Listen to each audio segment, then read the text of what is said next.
ಯೋಂತಃ ಪ್ರವಿಶ್ಯ ಮಮ ವಾಚಮಿಮಾಂ ಪ್ರಸುಪ್ತಾಂ ಸಂಜೀವಯತ್ಯಖಿಲಶಕ್ತಿಧರಸ್ವಧಾಮ್ನ ಅನ್ಯಾಂಸತ್ತಚರಣಶ್ರವಣತ್ವಗಾದೀನ್ ಪ್ರಾಣಾನ್ನಮೋ ಭಗವತೆ ಪುರುಷಾಯ ತುಭ್ಯಂ. ಹರಿ ಓಂ. ಹಯಗ್ರೀವ ಹಯಗ್ರೀವ ಹಯಗ್ರೀವ. ಸಾಲ ಸೋಲ ಮಾಡಿ ಮನೆಯನ್ನು ಕಟ್ಟಿಸಿರ್ತೇವೆ. ಆ ಮನೆ ಕೇವಲ ಮನೆಯಾಗಿರದೆ ತೀರ್ಥಕ್ಷೇತ್ರವಾದರೆ ಮಾತ್ರ ಸಾರ್ಥಕ. ಅದು ಹೇಗೆ ಅಂತನ್ನೋದು ಇಂದಿನ ಸುವಿಚಾರದಿಂದ ತಿಳಿಯೋಣ.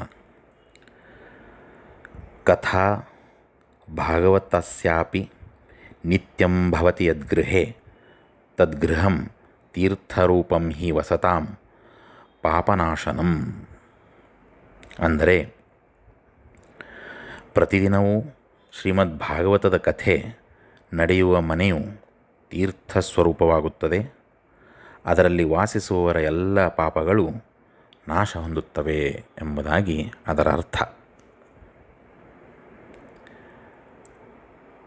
ಈ ರೀತಿ ಭಗವಂತನ ಕಥಾ ಶ್ರವಣ ನಿರಂತರವಾಗಿ ಒಂದು ನಿರ್ದಿಷ್ಟ ಕಾಲ ಅವಧಿಯನ್ನು ಮಾಡಿಕೊಂಡು ಮನೆಯಲ್ಲಿ ಕೇಳುವಂತಹ ಪರಿಪಾಠ ಹಾಕಿಕೊಂಡ್ರೆ ಮಾತ್ರ ಇದು ಸಾಧ್ಯ.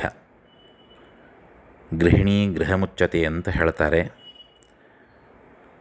ಮನೆ ಅಂತ ಅನಿಸ್ಕೊಳ್ಬೇಕಾಗಿದ್ದರೆ ಅದಕ್ಕೆ ಗೃಹಿಣಿಯ ಪಾತ್ರ ಬಹಳಷ್ಟು ದೊಡ್ಡದು.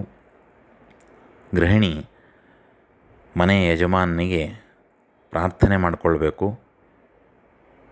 ಪ್ರತಿನಿತ್ಯ ಒಂದಿಷ್ಟು ಸಮಯವನ್ನು ಭಗವಂತನ ಕಥಾಶ್ರವಣಕ್ಕಾಗಿ ಮೀಸಲಿಡೋಣ ಅಂಥೇಳಿ.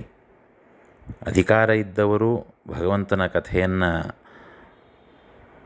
ಅಧ್ಯಯನ ಮಾಡಿಕೊಂಡು ಓದಿ ಹೇಳುವಂಥದ್ದಾಗಲಿ, ಇಲ್ಲದೇ ಇದ್ದಾಗ ಇವತ್ತು ಅನೇಕ ಮಾಧ್ಯಮದಿಂದ ನಾವು ಭಗವಂತನ ಕಥಾಶ್ರವಣವನ್ನು ಮಾಡಲಿಕ್ಕೆ ಅನುಕೂಲತೆಗಳಿದೆ. ಹಾಗಾಗಿ ನಿರ್ದಿಷ್ಟ ಅವಧಿಯಲ್ಲಿ ಒಂದಿಷ್ಟು ಸಮಯವನ್ನು ಮೀಸಲಿಟ್ಟು ಭಗವಂತನ ಕಥಾಶ್ರವಣವನ್ನು ನಿರಂತರವಾಗಿ ಮಾಡೋದರಿಂದ ಮನೆ ಅದು ತೀರ್ಥಕ್ಷೇತ್ರವಾಗುತ್ತದೆ.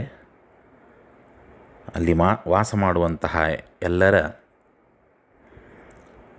ಗೊತ್ತಿಲ್ಲದೆ ಘಟಿಸಿದ ಪಾಪಗಳು ನಿಶ್ಚಯವಾಗಿ ಅವು ನಾಶ ಹೊಂದುತ್ತವೆ ಅಂತ ಇಲ್ಲಿ ತಿಳಿಸಲಾಗಿದೆ. ಹಾಗಾಗಿ ಪ್ರಯತ್ನಪೂರ್ವಕವಾಗಿ ಭಗವತ್ ಕಥಾಶ್ರವಣವನ್ನು ಮಾಡೋಣ. ದಾಸರು ಕೂಡ ಅದನ್ನೇ ಹೇಳ್ತಾರೆ, 7 ದಿನದ ಕಥೆಯ ಕೇಳಿ ಏಳಿರೋ ವೈಕುಂಠಕ್ಕೆ ಎಂಬುದಾಗಿ.